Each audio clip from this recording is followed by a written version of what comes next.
Waouh, c'est une réelle joie de nous avoir. C'est le retour d'un instant de prière à la montagne. Avec toute la fraîcheur qu'il y a, toute la fraîcheur. C'est pas facile, le corps est congelé, totalement congelé. Mais Dieu est fidèle, il est sur le trône et tout va merveilleusement bien. Que Dieu vous bénisse grandement. Je voulais dire à quelqu'un, rebooste ton moral dans la prière. Rebooste ton moral dans la prière. Booste-toi dans la prière plus que par le passé. Et ne te dis pas que tu as déjà trop prié. Non, prie encore. Ne te dis pas que tu as déjà trop fait. Non, fais encore. Hier, j'ai encore. Aujourd'hui, je viens te dire, prie encore. Tu as encore besoin de la prière. Le ciel attend encore ta prière. Car nos prières sont des parfums. Des parfums devant Dieu. Et la Bible dit, tu ondules ma tête et ma coupe déborde. Je crois que tu dois prier jusqu'à ce que la coupe de tes prières déborde dans le ciel.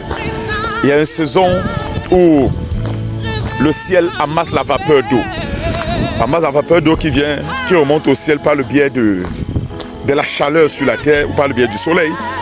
Mais il y a une saison aussi où le ciel se trouve incapable de maintenir cette vapeur d'eau.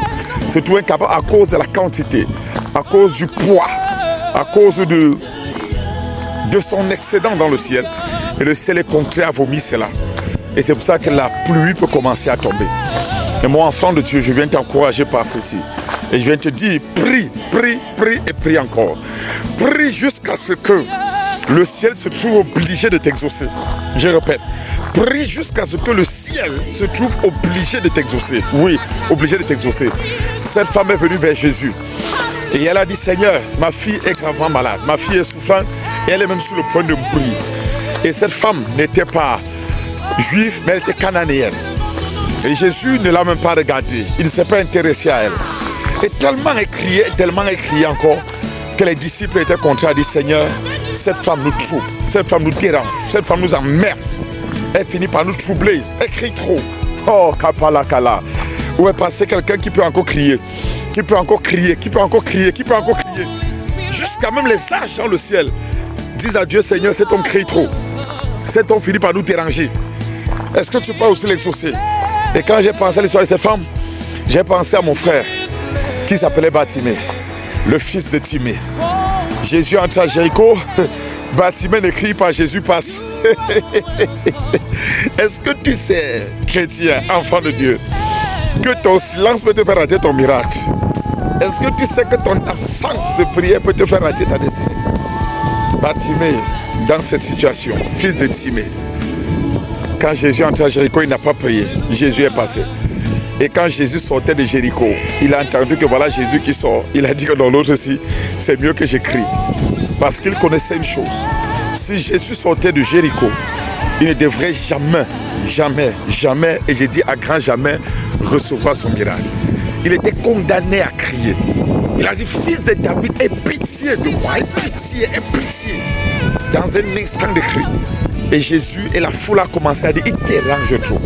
Et ce qui a touché Jésus, ou a interpellé Jésus, n'est pas le fait que Bartimée criait, mais c'était le fait que le cri de Bartimée dérangeait la foule.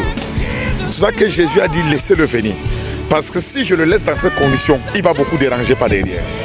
Si je le laisse dans ces conditions, il va beaucoup troubler par derrière. Il serait mieux qu'il ferme sa bouche. Lorsqu'une maman veut sortir, laisser l'enfant, mais que l'enfant crie beaucoup à la maison, ou encore du moins pleure beaucoup, la maman est obligée de faire téter l'enfant afin de le calmer avant de sortir. Est-ce que tu sais que le Seigneur est un miracle pour toi? Est-ce que tu sais que le Seigneur est sur le point de te calmer de cette situation que tu traverses? Chrétien, enfant de Dieu, crie à Dieu. Cette femme était cananéenne, elle n'était même pas chrétienne, mais elle a crié. Et les disciples ont dit, Maître, ne vois-tu pas que cette femme trouble la foule? Elle nous dérange, elle crie tellement. Jésus a dit à cette femme que, madame, le miracle que je porte n'est pas pour toi. Et j'ai compris une chose, il y a des choses qui ne t'appartiennent pas. Il y a des miracles qui ne sont même pas ta part. Il y a des choses qui ne sont même pas dans ton agenda. Mais le Seigneur va te donner cela. Même si tu n'étais pas dans le plan de Dieu. Je peux marcher l'oublier de la maison. Ah non, c'est devant. Tellement les maisons se ressemblent ici que je me confonds ma maison après plusieurs mois ici. Oh, même si tu n'étais pas dans le plan de Dieu, il peut te donner cela. La Bible, elle a crié, Jésus s'est tourné, il a dit, il n'est pas permis de donner la nourriture des chiens aux enfants. Il n'est pas permis de donner la nourriture des chiens et la nourriture de ses enfants aux chiens. C'est-à-dire, il avait réduit cette femme à la dimension de chien, à la dimension d'animal. Il a dit, tu es une chienne. Il n'est pas permis de te donner la nourriture de mes enfants. Tu ne mérites pas parce que tu es une chienne. Mais cette femme, reconnaissant même qu'elle était chienne, a dit, Seigneur, mais les petits chiens, les tout petits chiens, mangez-moi les miels qui tombent sur la table. Et je lui ai dit, va, qu'il te soit fait selon ta foi. Et sa fille a guéri. Même si tu étais un petit chien, ne te décourage pas. Même si tu étais comme un chien, dans ta position, dans ta posture, ne te décourage pas. Il est mieux d'être un chien et d'aboyer que d'être un homme et de fermer la bouche, je t'assure. Je répète encore, il est mieux d'être un chien et d'aboyer que d'être un homme qui ferme la bouche. Et Jésus a dit à cette femme, parce que tu as parlé ainsi, qu'il te soit fait selon ta foi, enfant de Dieu. Selon ta foi, il te sera fait. Et j'ai compris que tous ceux qui ont reçu des miracles extraordinaires dans la Bible sont toujours ceux qui ont le temps et la peine de crier à Dieu. Pardon, crie, c'est encore possible. Crie, le ciel veut encore faire. Nous sommes déjà en soirée ici.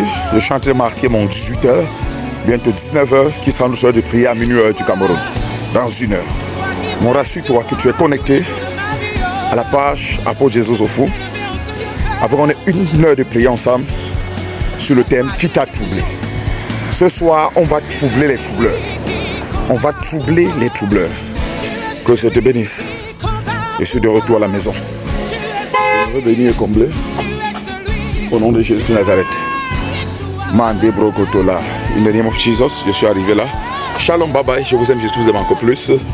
Et ça, le bishop Cédric qui est en train de sortir déjà là. Il est en train de sortir déjà là. Wow, que ça vous bénisse grandement au nom de Jésus. Shalom. Ouais.